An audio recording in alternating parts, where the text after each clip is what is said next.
The new Real Madrid. Are we worried? Is this the new Xavi Alonso ball that Real Madrid play against Pachuca? Let me tell you something right off the bat. Real Madrid play extremely well against, albeit being a not great team in Mexico.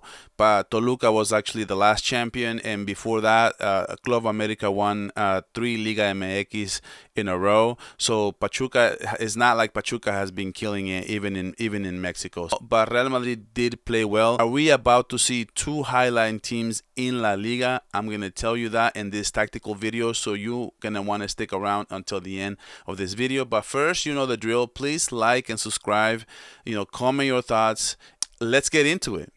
Like I said before, I am not impressed overall. Real Madrid did play well, but honestly, it's Pachuca. This team not being so great, had five shots before Real Madrid even scored. And at the end of the day, I think at one point it was like five shots, zero goals for Pachuca. And it was like, I think, two shots, two goals for Real Madrid, even after the red card.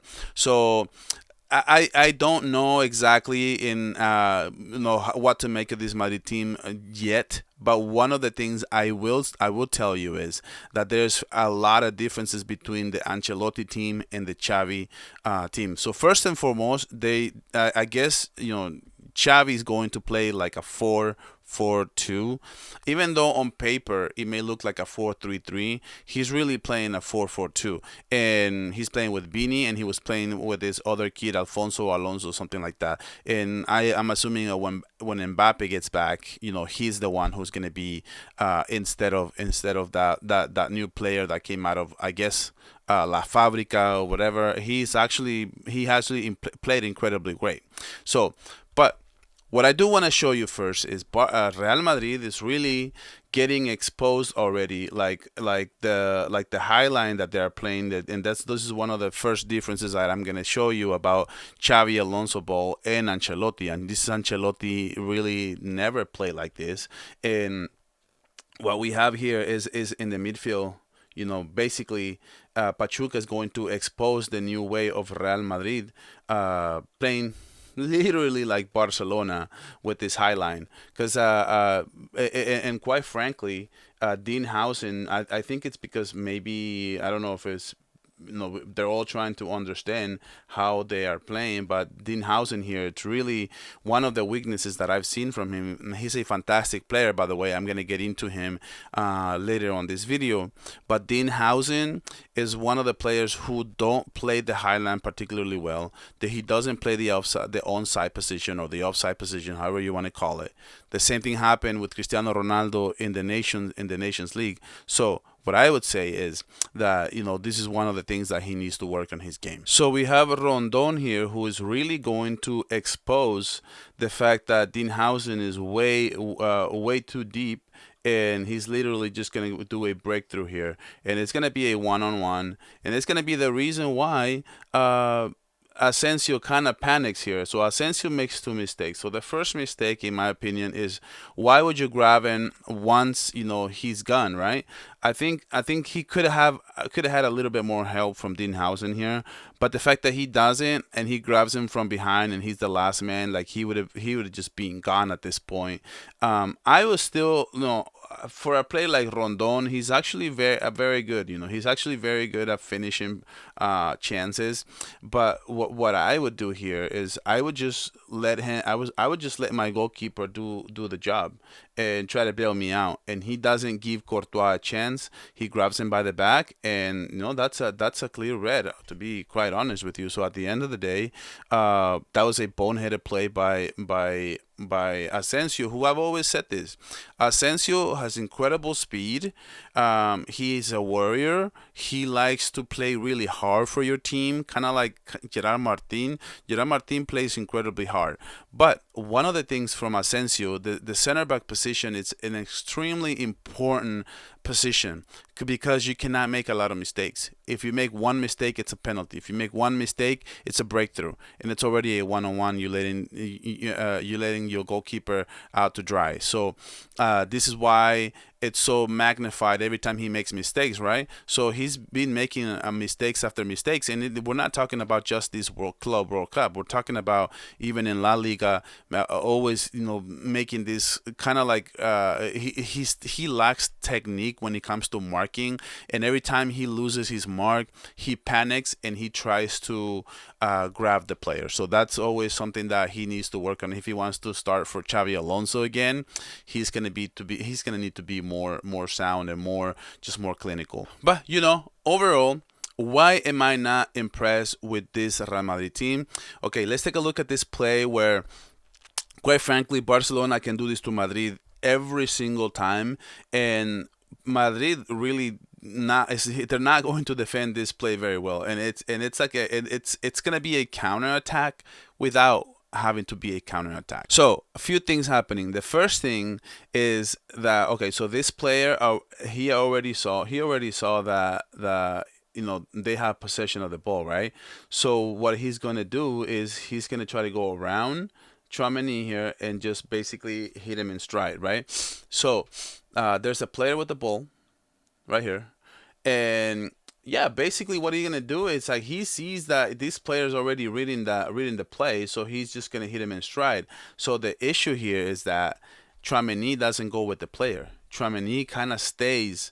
For whatever reason, he's playing, instead of playing the man-to-man, he's trying to play it more like a zone. And when I mean zone, is like he's not attacking the free space that that this player is going to exploit right now, and you're about to see him right now in action.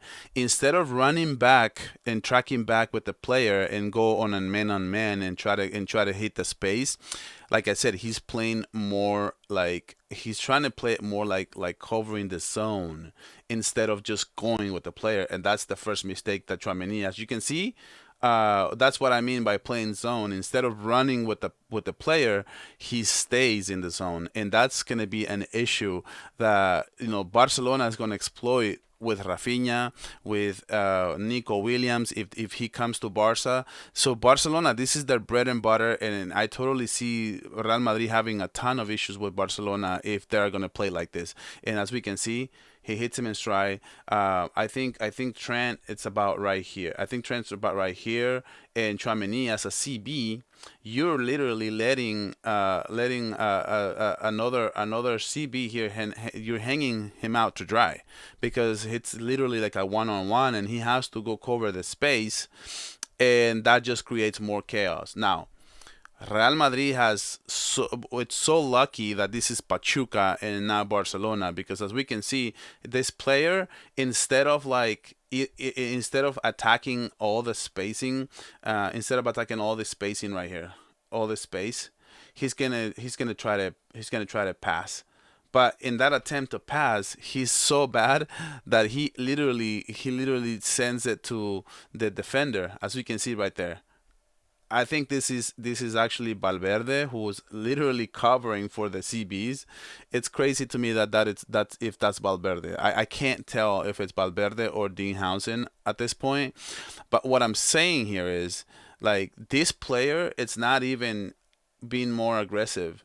And then obviously that other player, which is I think is Rondon, he just doesn't make that good pass. It was a terrible pass, but this is more Real Madrid getting lucky than good defending. This is literally terrible defending, in my opinion. Now, they're lucky to get the rebounds, and I can tell you that that's Dinghausen at this point because his size, and of course it had to be him, right? He's a very good player. He's very instinctive, and in this play, he actually guesses correctly, and he knows Rondon, instead of attacking that space, he's going to try to pass, and he reads it very, very, very well. So that's a good thing from Dinghausen. Now, so Pachuca's lucky to get this rebound, which takes a really good shot. And in reality, okay, so Courtois saves Real Madrid time and time again. I'm not going to say it. This feels a lot. Courtois reminds me of just hockey goalkeepers, which hockey are so important, and it's so hard to score on the best hockey goalkeepers. And if you don't know this, in hockey, goalkeeper is the most important position. It's not attacking. It's not scoring. It's always defending the goals and having a great goalkeeper. It's a good team starts with having a great goalkeeper. And Real Madrid understood this. It's so hard to score on Courtois, even on a rebound like this, where the finish should be clear to the corner, but he fails to finish it correctly, and he gives Courtois a chance. If you give Courtois a chance to stop it, he will stop it. Okay, so in this play, we're gonna see Trent, and I can see that Trent is still having some issues understanding, and obviously it's one of his first games with Real Madrid. I think it's his second game, so he's still trying to understand how to play with this Real Madrid, the way their style play. In reality, we should be just making easy passes here, and he, for whatever reason, he's like I said, he's still adopting, and he makes a terrible. This is a terrible pass, and I don't know, for whatever reason, he feels like he can take this long cross here into traffic, and what is going to happen here? There's three Pachuca players. In reality, this is three Pachuca players right here, and you should never throw that ball. And in reality, he's trying to hit. He's trying to hit probably. I'm saying probably Fran Garcia. He wants to do a huge change up here, which goes terribly wrong. And I know you can't see it on the screen, so I let me see if I can move it real quick. Yeah, this is what I'm saying. Like, this is three Pachuca players right here, and there's Fran Garcia, which I think that's where he was trying to go. So luckily, Jude Bellingham can win this aerial duel because of his size, and Real Madrid can start, a great build-up play here. And this is one of the things that I've seen in positives I can see from this team from Xabi Alonso, is that I can see more of a team playing together. They're passing the ball around, and this is something that that you can clearly see Xabi Alonso making just great adjustments into this Real Madrid team. And what they're gonna do now is they're gonna do this sort of like triangle plays, and that's kind of, I can see the new way of Xavi Alonso coming to fruition already. That's something that I didn't really see from Ancelotti, and they can do a one touch here. That's great counter here with Fran Garcia.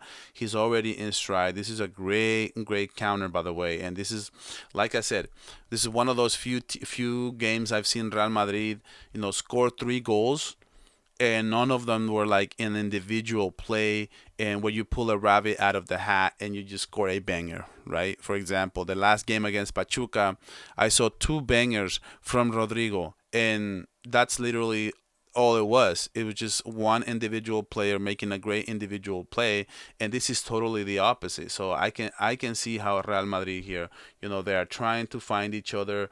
There's a triangle plays, and there's players in position to take a pass. Here, I don't know if he was trying to go to this player, but Jude Bellingham intercepts it, and at that point, Jude Bellingham can very well hit the space here and just kind of attack and just cross it, and then he does a very good job and waiting until the end, and he just knew that he can hit that goal every single time. So again, it's Pachuca. But I want to give Madrid a little bit of credit. This is good football. Like I said, there I can see how Xavi Alonso has already inserted this team into asking for the ball 2 to 3 touches.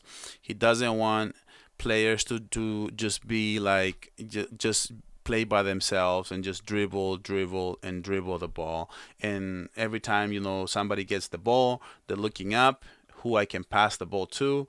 And even Vinicius, to his credit, he's not trying to be too egocentric and play by himself. And he opens up a really well play here to Trent Alexander-Arnold, which is some of the things that Xavi really wants to exploit. It's just the flanks and having a player like Trent Alexander-Arnold who can, do some crosses here.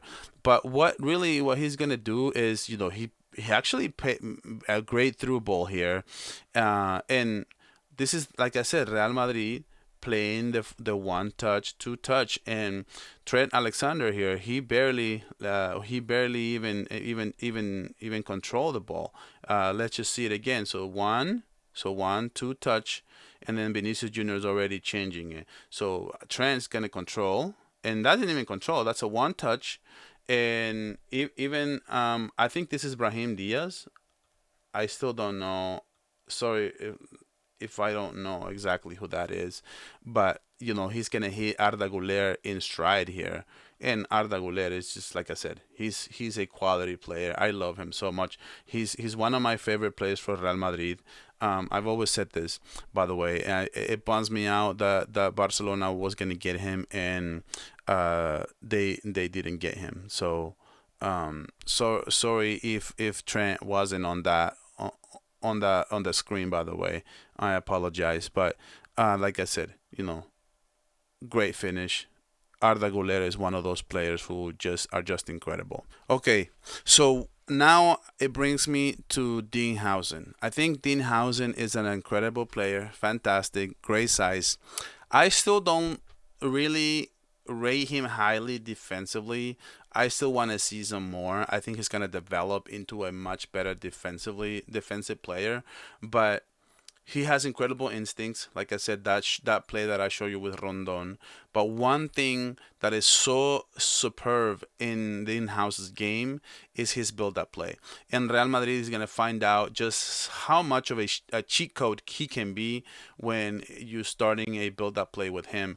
And I know Kubarsi has this a little bit, but for whatever reason, he stopped doing that mid-season last year. So I haven't seen that from Kubarsi consistently the way I see it with Dinhausen. And the great thing about Dinhausen here, so he's going to turn up. He's got, let me see if I can center the screen a little bit better. So he's got, a player here. So give me 1 second. He's got a player here. There's a player here. And there's also a player here. So he's still going to look up and see who is moving, who I can just do a progression passes are very important when it comes to CBs. If you have a CB that can do great, fantastic progression passes, which are just invaluable to be honest, in my opinion. So the most obvious pass to me in this situation, if you're just a normal player, right? If you just want to play it safe, would it just been to pass it to this player right here. So he's going to wait. He's going to let the play develop a little bit more. And what he's going to do, he's just going to push up. And now he's going to see spacing here. He's going to wait. You can't see Vinicius on the screen, but I'll move it right now so you can see it. So he's going to wait for Vinicius to do that move. And then when he sees that, he's going to attack. And he's going to pass it really, really well. Yeah, boom. That's the great thing that Dean Housen can do for you. And, give Vinicius credit. He could have dribbled to his area that he likes to just go into the box. He retracts and he goes back and he wants to find somebody. This is definitely Xavi ball. This is not Vinicius Junior ball. And I can tell you right now. So that's a good thing for him. So right now, Vinicius Junior is kind of on a slump right now. He's not playing particularly well. But the new style for Xabi Alonso may just be the perfect remedy for him to get his confidence back. He finds Fede Valverde here, who's just basically just passing the ball around, and this is great, something great from Real Madrid. And he finds Brahim Diaz, and Brahim Diaz, like I said, 1-2 touches is really what Real Madrid is doing right now, at least against Pachuca. And on the first game, I saw them playing against El Hilal as well, but I can see it more on this game. So I can't wait to see Real Madrid against Juventus, or to see them against PSG or Manchester United. Manchester City. I think they're supposed to play Juventus or City in the round of 16. So like I said, there's a very clinical pass here from Brahim Diaz, and Brahim Diaz is one of my favorite players for Real Madrid as well. And he doesn't even start, but he's great, man. I like how clinical he is with his touches, with his passes, and this is all Real Madrid playing as a team in all 3 goals. So, few takeaways from this video is that, okay, so Real Madrid plays better as a team with Xavi Alonso. They're not playing great defense still. Asensio making mistakes. Had this been against a very good team like Manchester City, Real Madrid would have lost this game. So I have no doubt that. So they were incredibly lucky. They were playing Pachuca on this game. Let's just say it for what it is. So now they have great positives. Real Madrid is so good at signing players who just bring so much to the team. And Dean Housen was a fantastic signing for Real Madrid, and kudos to them. Give them credit. They signed the right player. It looked like they didn't want him for a minute, and now you can see why they should have got this player from the beginning and why so many people were so hyped up about this player. But at the end of the day, I'm still not worried. I'm still not impressed. I think a team like Barcelona, who can play incredibly fast on the counter in transition, can create a ton of problems for this Real Madrid team, who still needs to find their defense, their core. Maybe that is Dean Housen and Rudiger. But overall, this is what I think and my thoughts on Real Madrid. But let me know down in the comments what your opinions are. And guys, I'll catch you guys on the next video.